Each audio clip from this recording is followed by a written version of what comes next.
Beginning with leases on actually page 54 of the BARBRI outline for real property. A lease is a contract containing the promises of the parties. It governs the relationship between the landlord and tenant over the term of the lease. Common law lease covenants independent. At common law, covenants in a lease were independent of each other, i.e. one party's performance of his promise did not depend on the other party's performance of his promise. Thus, if one party breached a covenant, the other party could recover damages, but still had to perform his promises and could not terminate the landlord-tenant relationship. Example, L leases an office space to T for 5 years. T covenants to pay $12.50 per month, and L covenants to paint the office once each year. At the beginning of the second year, L refuses to paint the office. At common law, T could recover damages from L, the decrease in fair rental value of or the cost of painting, but T could not terminate the lease or refuse to pay his rent because of L's breach. So covenants and lease are independent of each other. One party's performance of his promise did not depend on the other party's performance of his promise. There's got to be a word for that. Like unilateral versus bilateral. I don't know if it applies in this context. If one party breached a covenant, the other party could recover damages, but still had to perform his promises and could not terminate. So that was common law. The modern trend is different. We're going to go into that now. Exceptions to the common law rule develop over time. For example, a tenant may be excused from his covenant to pay rent if the landlord actually or constructively evicts the tenant or breaches the implied warranty of habitability. Similarly, in nearly all states, a landlord may terminate the lease if tenant breaches his covenant to pay rent.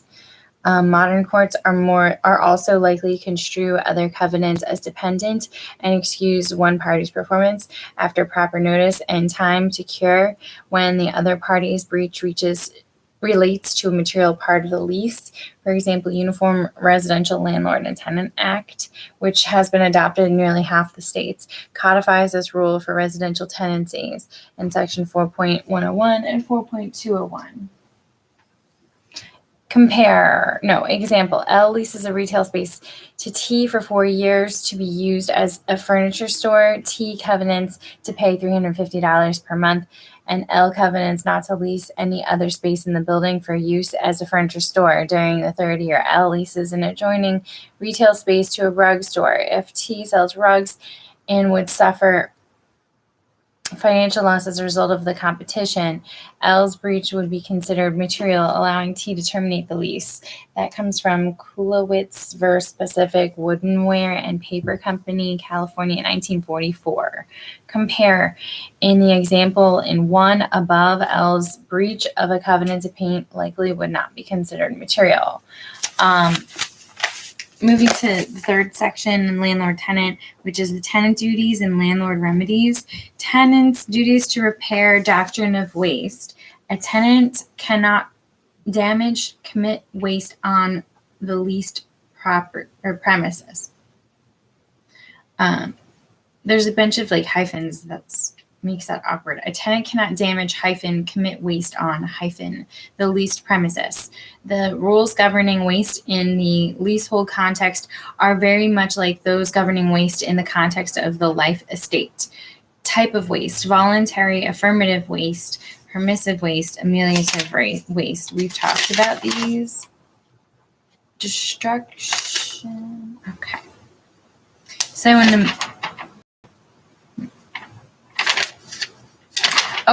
so those are just the types. We'll go into something else later. Voluntary affirmative waste.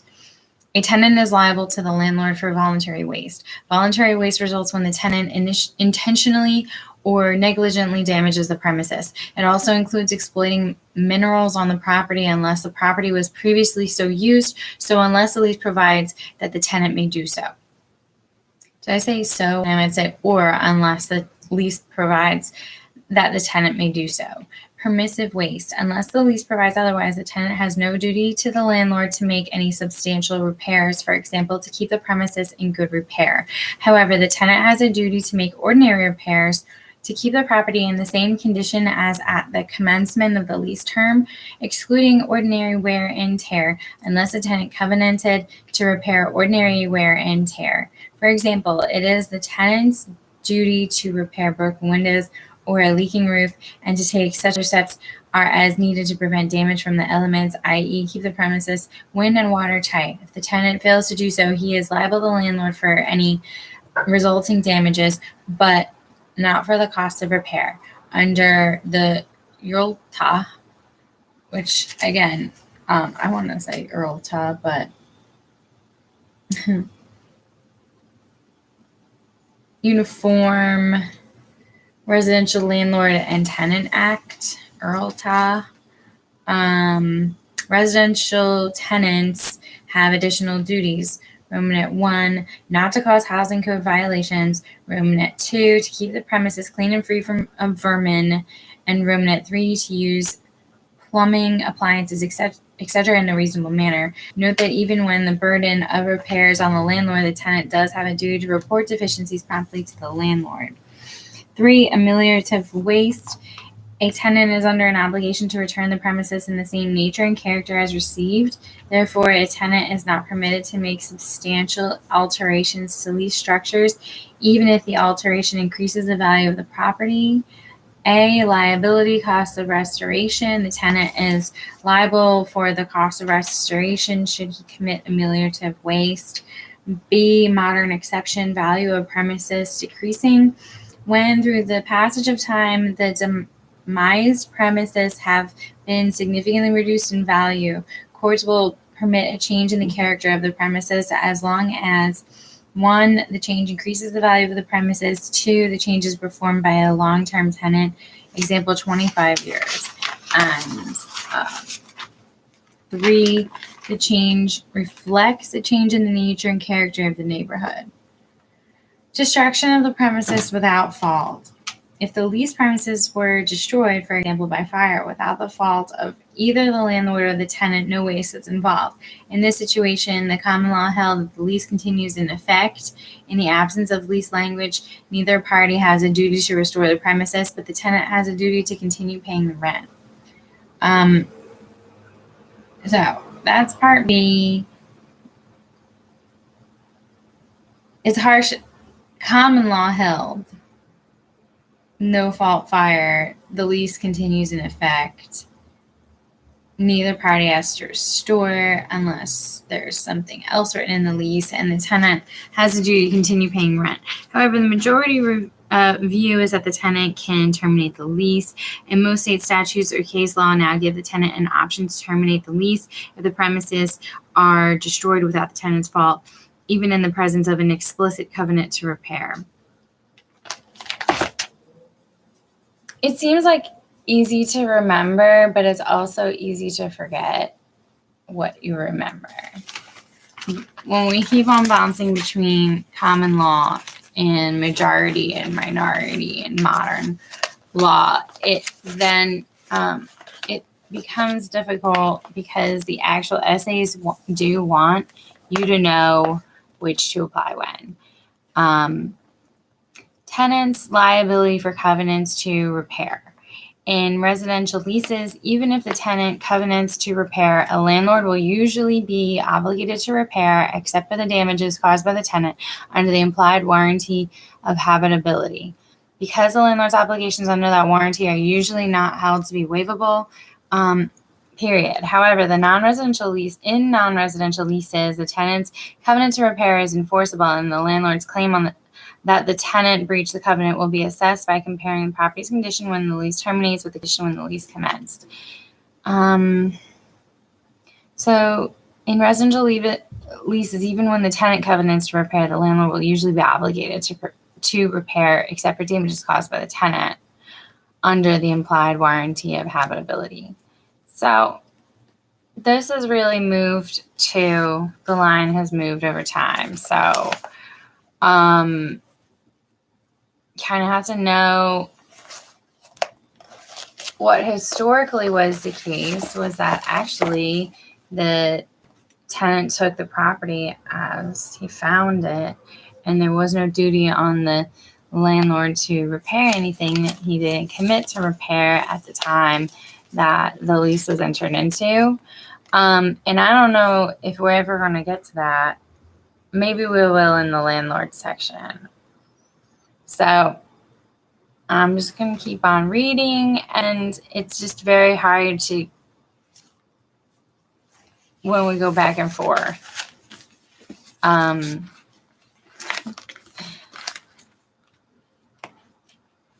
know that I'm going to be able to discuss this.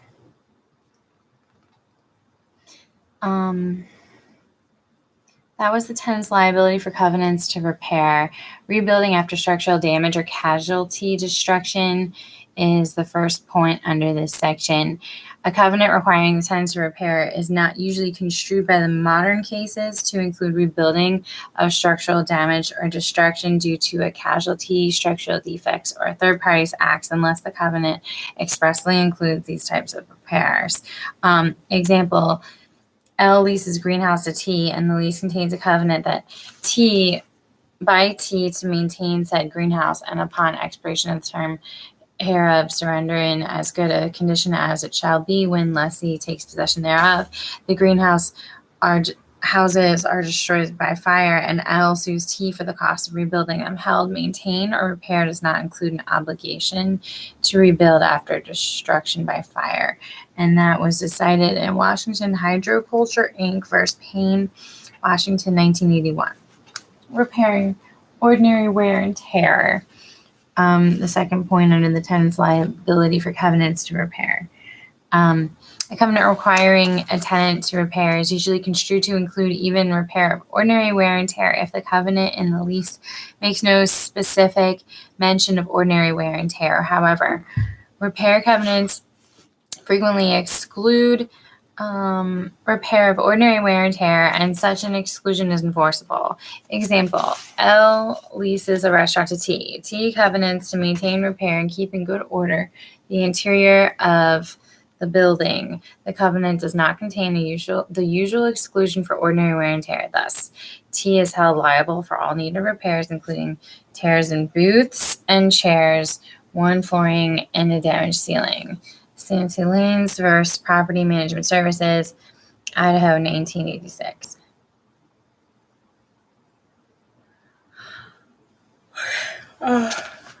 Two. This 2 comes after that 2.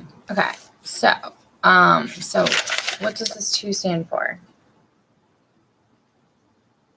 So we just discussed the tenant's duty to repair, doctrine of waste. Now, part 2 in the following section within tenant duties and landlord remedies is the duty to not use the premises for a legal purpose, followed by the duty to pay rent, and then landlord remedies. On page 57. So the duty to not use premises for a legal purpose. If the tenant uses the premises for an illegal purpose and the landlord is not a party to the illegal use, the landlord may terminate the lease or obtain damages and injunctive relief. A, occasional unlawful conduct does not breach duty. Occasional unlawful conduct when the tenant does not breach this duty. The duty is breached only when the illegal conduct is continuous. For example, if the tenant operates a gambling ring out of the lease premises. B, landlord remedies. Terminate lease, recover damages. If the conduct is continuous, the landlord may terminate the lease and recover the damages. If the conduct has first been stopped by a public authority, a landlord may terminate and recover damages, but only if she acts within a reasonable time after the use has been stopped. Alternatively, the landlord faced with unlawful tenant conduct may keep the lease in force and seek injunctive or monetary relief.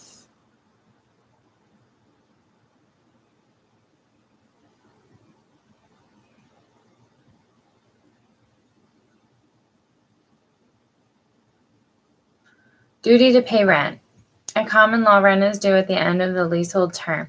I just am having a really hard time understanding what I'm supposed to take from this because I don't even remember reading this, which is crazy. But If the conduct is continuous, the landlord may terminate the lease and recover the damages. If the conduct has first been stopped by a public authority, the landlord may terminate and recover damages, but only if she acts within a reasonable time after the use has been stopped.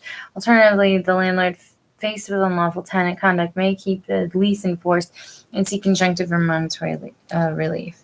So you can just do like anything under the sun. Like, I don't understand. I don't understand when this, like, according to what? Whatever. Duty to pay rent. These are just like legal suggestions. Like,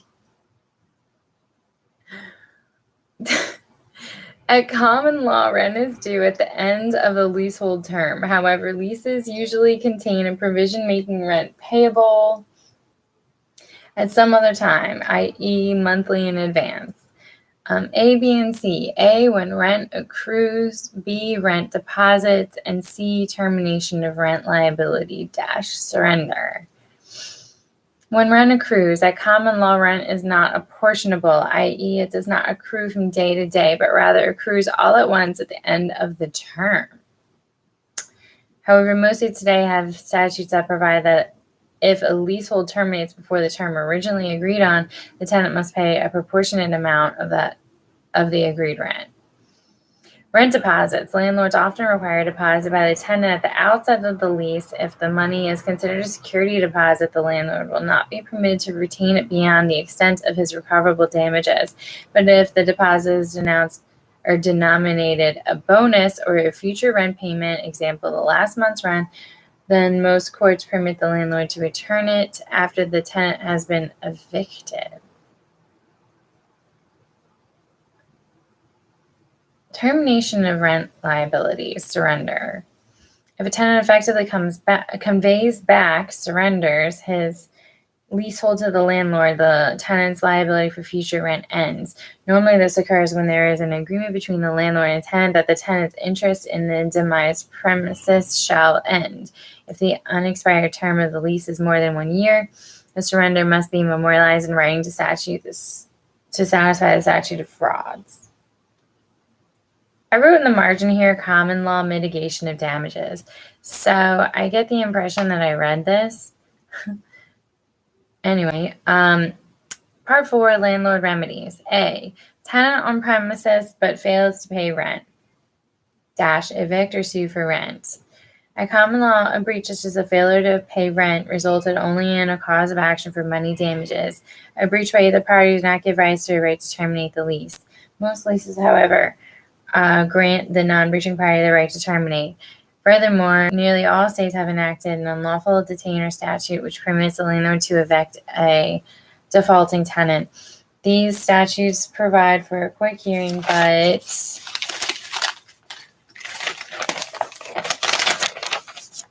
severely limit the issues that may be raised. Under most statutes, the only issue properly before the court is the landlord's right to rent and possession. The tenant cannot raise counterclaims. 1. Distress. Landlord's lien. In some states, especially in non-residential leases, a landlord who does not receive rent when due can assert a lien on the personal property found on the leased premises. This applies to property owned by sublessees as well as the original tenant. B. Tenant abandons. Do nothing or repossess. If the tenant unjustifiably abandons the property, the landlord has 2 options. She may do nothing or she may repossess. 1. Landlord does nothing. Tenant remains liable. 2. Landlord repossesses. Tenant's liability depends on surrender. Acts that constitute acceptance of surrender, acts that do not constitute acceptance of surrender, and then we're going to go to a new section once we cover this.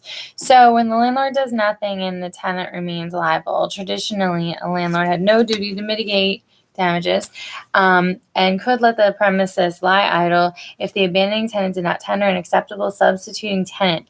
However, the landlord could not sue for rent due in the future because the tenant still might pay rent when it became due. Now, the majority view requires the landlord to make reasonable efforts to mitigate her damages by reletting to a new tenant. Under this view, the landlord may sue a tenant who has wrongfully terminated the lease for damages equal to the difference between the unpaid rent under the lease and the property's fair market rental value. If the landlord or could have done so, but does not attempt to relet, her recovery against the tenant will be reduced accordingly. And that's modern majority view. Landlord repossesses. Tenant's liability depends on the surrender. If the landlord repossesses or relets the premises, the tenant's liability will depend on whether the landlord has accepted a surrender of the premises. If surrender is not found, the tenant remains liable for the difference between the promised rent and the fair rental value of the property, or in the case of reletting, between the promised rent and the rent received from the reletting. However, if the landlord's reletting or use of the premises for her own profit constitutes acceptance of surrender, the abandoning tenant is free from any rent liability accruing after abandonment. Acts that constitute acceptance or surrender. If the landlord resumes, and obviously there's two very different outcomes. The first outcome, if it's not an acceptable surrender, then the tenant remains liable. If it is, then the tenant's not free from any rent liability accruing after abandonment. So, what acts constitute acceptance of surrender? If the landlord resumes possession of the demised premises for herself, this conduct usually constitutes acceptance of the surrender, and the tenant will be relieved of any further liability. Acts that do not constitute acceptance of surrender. The fact that the landlord enters the premises after abandonment to make repairs, receives back the keys, or offers to attempt to relet the premises on behalf of the tenant does not by itself constitute an acceptance of the offered surrender. Note that if the landlord has a duty to mitigate damages, she must repossess the premises. Thus, doing so does not constitute acceptance of the tenant's surrender, so as to relieve the tenant of liability for future rent. In that case, the tenant would be liable for past due rent, as well as the difference between the future rent under the lease and the fair market or relet rental value.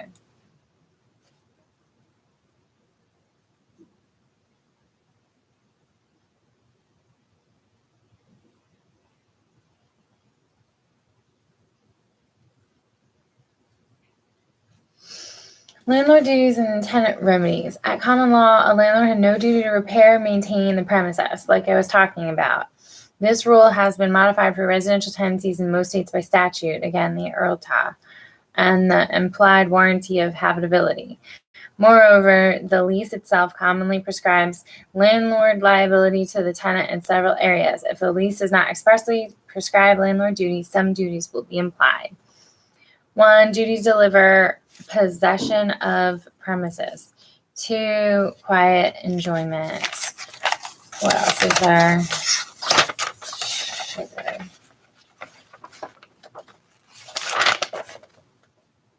Three.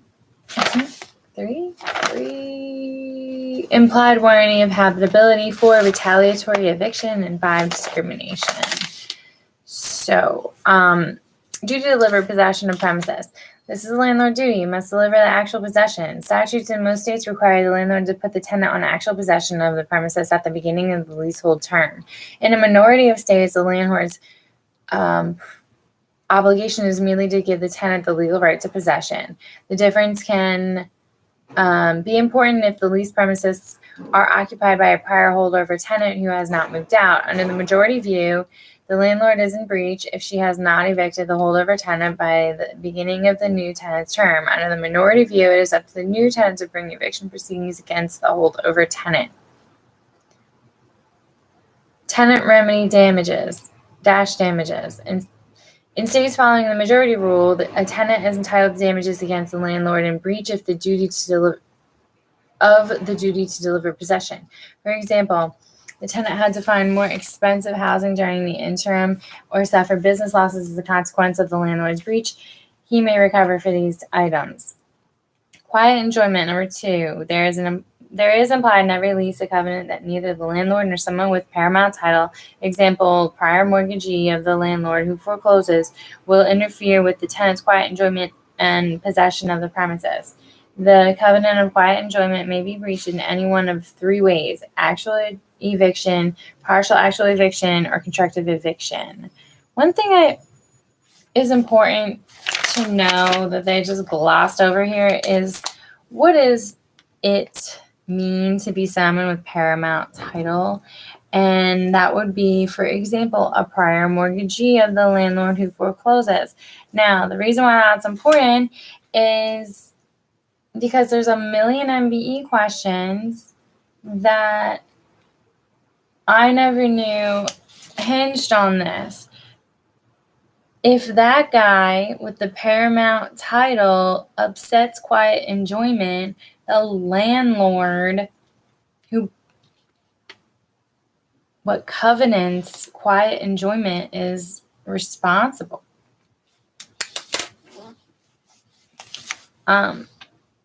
That's so important.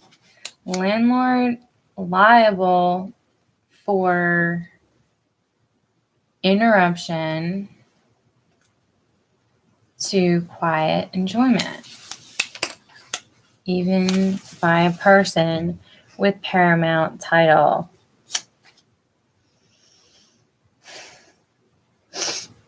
Because, like, you see the question a million times that you got a business lease, with a ceramic kiln in a property, and the mortgager says here prior mortgagee, whoever it is who forecloses wants the ceramic kiln, and the tenant wants to keep possession in the ceramic kiln, and she gets to go after the landlord, I think, based on what I'm reading. There is implied in every lease a covenant that neither the landlord nor someone with paramount title, for example, a prior mortgagee of the landlord who forecloses, will interfere with the tenant's quiet enjoyment and possession of the premises. The covenant of quiet enjoyment may be breached in any one of three ways: actual eviction, partial actual eviction, or constructive eviction. We're going to talk about each one of these. My question before we even go into each one of these is tenant remedies, which I can see already is baked into these eviction types. So for actual eviction, which occurs when the landlord, a paramount title holder, or a holdover tenant excludes a tenant from the entire leased premises, actual eviction terminates a tenant's obligation to pay rent. Partial actual eviction, this occurs when the tenant is physically excluded from only part of the leased premises. The part from which the tenant is excluded need not be a substantial part of the premises for breach to occur. The tenant's remedies for breach will differ depending on whether the partial eviction was caused by the landlord or by one with paramount title. What did that just say? Okay, so that's important to know. If it's a partial actual eviction, the tenant remedies for breach will differ depending on who caused it, whether it be the landlord or the one with paramount title. 1. Partial eviction by landlord, entire rent obligation relieved. That kind of speaks for itself when it affects the entire premises, even though the tenant continues in possession of the remainder of the premises. What? Okay, well, that's the obligation, is to pay rent on the entire. This is, okay, read it. Read it. Partial eviction by a landlord dash entire rent obligation relieved. Partial eviction by the landlord relieves the tenant of the obligation to pay rent for the entire premises, even though the tenant continues in possession of the remainder of the premises. Alternatively, partial eviction by a third person dash rent apportioned. Partial eviction by a third person with paramount title results in an apportionment of rent. For example, the tenant is liable for the reasonable rental value of the portion that he continues to possess. Constructive eviction. Constructive eviction occurs when the landlord's breach of duty renders the premises untenantable. Example, unsuitable for occupancy. To establish a claim for constructive eviction, the landlord must prove The landlord or persons acting for him breach a duty to the tenant. Acts of neighbors or strangers will not suffice. That sounds like causation. The breach substantially and materially deprive the tenant of her use and enjoyment of the premises. Example, flooding, absence of heat in winter, loss of elevator service in a warehouse. That sounds like damages. The tenant can give the landlord notice. The tenant gave the landlord notice and reasonable time to repair, and after such reasonable time, the tenant vacated the premises. So you have to quit. You have to quit.